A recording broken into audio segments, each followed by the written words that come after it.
Welcome back to another edition of Sling Pain Gaming. TagTeam Furball. So we have a video of a match that we did in a hotel room. That sounds really bad. It does sound really bad. While we were at the Steel Open, we got up with some of our buddies with us. 82 That's an underground battle of epic proportions. And underground. There was headlights. Everybody was facing their car headlights in the middle, and we were playing. Kind of did, actually, yeah. Yeah, actually we did. We shined a lot of headlights lights to get lit up the playing area. But what we're talking about is another game type. Yep. This was actually from 82. Our friends over at Dark Horse Squadron. Yep. They put together this. It's called TagTeam Furball. This I like. I think we added the furball to it. I think they just called it a tag team match, and we added the furball just because we like talking about furballs. True. TagTeam Maybe? Furball. We'll go with that. Sure. Sure. Right. Done. So TagTeam Furball. The interesting part about this is you can play with 2 players, 3 players, 4 players. I would say it'd probably have to be 3 players or more. Yeah, it makes it better because you can make the map smaller for 2 players. Because the rules, you're only playing with 2 ships, right? You only get to outfit 2 ships. 35 points each. Max. That's all you can do. Max. They can be aces, they can be whatever, you can have any upgrades, but it's 2 ships max. 35 points each. The key thing with this, it's played on a 3x3 area. Mm-hmm. Everybody places 3 asteroids each. That's a lot of rocks on a field. And you don't do the 2x2. It's all 1x1 all the way across the edges. So you're allowed to do 1 space on the edges. And you don't start in your typical normal deployment. You start in a corner. Yep.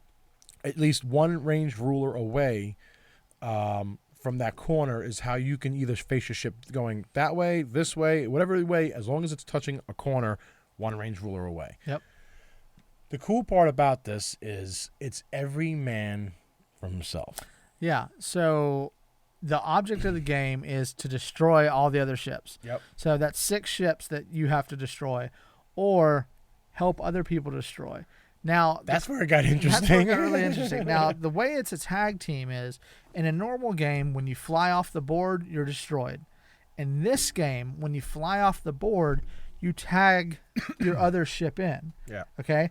Now, when your ship flies off the board, let's say you have 4 hull points left. Right. So you take a 6-sided die with a 4 on it. All right? That's your counter for when you can come back in. Correct. So that means 4 rounds. You can't come in for that one ship, depending on your hull value. That means you have 4 rounds until you can come back in. So if your other ship flies out, there's a trick to that.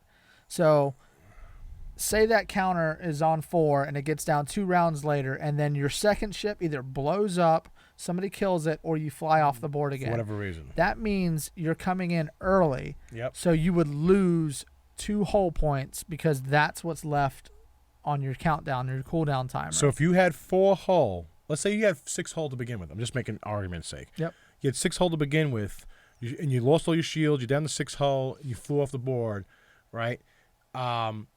But you flew off the board. Let's say you had 4 hull left when you flew off the board, all right? If you flew in early, 2 rounds early, those 4 hull now become 2.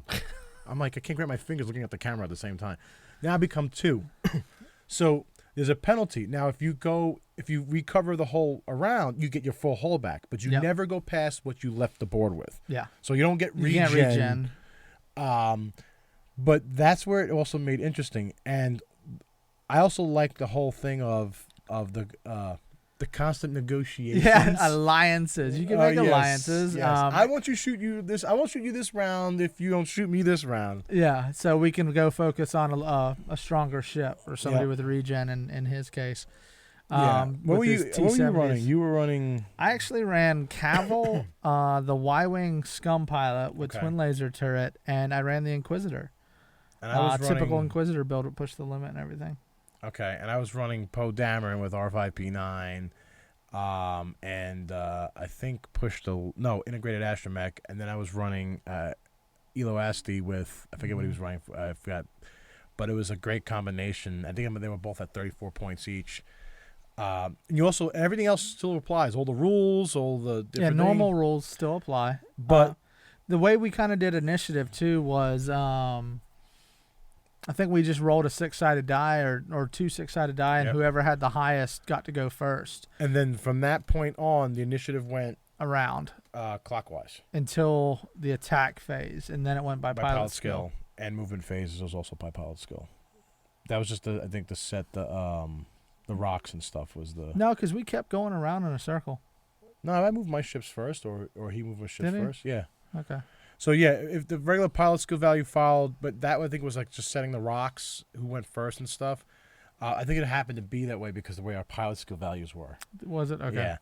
Yeah. It was very similar to what we had as far as, but it was pilot skill value. But I mean, that's it. You're playing on the 3x3 mat, and it got down to the wire. It was got down to like one hole. One hole each. He had the Inquisitor. I had Poe. Was it Poe down? No, Poe down or Elo. It was Poe. Was Poe. All right, we had one hole each, and of course, Inquisitor shot first. I was able to shoot first because of high skill value pilot. At the time, not the new Poe card. It was the old one, who was an 8. And so we were playing. He got the shot off and destroyed me, but it was like down to the last wire. But it was a fun game because you don't know what's gonna happen. Who's gonna align with who? Basically, if you're playing 4 players, you have one ship of yours versus 3 enemy players, and they can gang up on you. And at one point, I think we all sent a lot of shots to WareWolf because he was coming up with his he had Inquisitor as well, and when he was coming up Inquisitor, no, he was shooting running, at everybody. He was running the other one. Oh, Valen Rooter, that's right. It was fun. It was a great game. Again, 3x3 mat. The whole thing, the tag team, the tag that you're doing is when you run off the board. That's how you get your tag in. Your other ship can come in. It starts right at that corner, and standard dials apply. Another rule just to remember is this is depending on where you are in the movement cycle. Right. All right.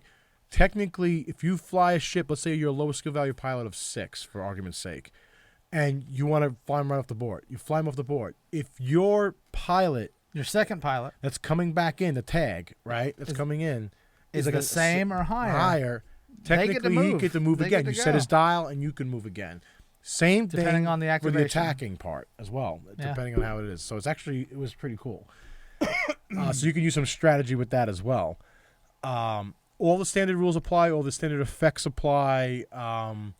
If your ship was blown up, your effects don't carry over. So it's only the ship that's active on the board is pretty much the rule. Yeah, but if you've got any other questions about it, go ahead and send us a message or comment. Leave a comment down below for us to see, and we'll try and tell you a little bit more. That was honestly the most fun I had probably that whole weekend, was just sitting around with 4 friends playing a random that's what tournaments are all about. Right. Events like that. You go out and hang out with your friends and do something different and play some different games. Yeah. So check us links below. Like I said, comments, leave it, all that fun stuff. Yep. Let us know what you think, and please subscribe. Keep subscribing. That's how we know that you guys like what we're doing. And check out the next video coming up. All right. Bye, guys. See ya.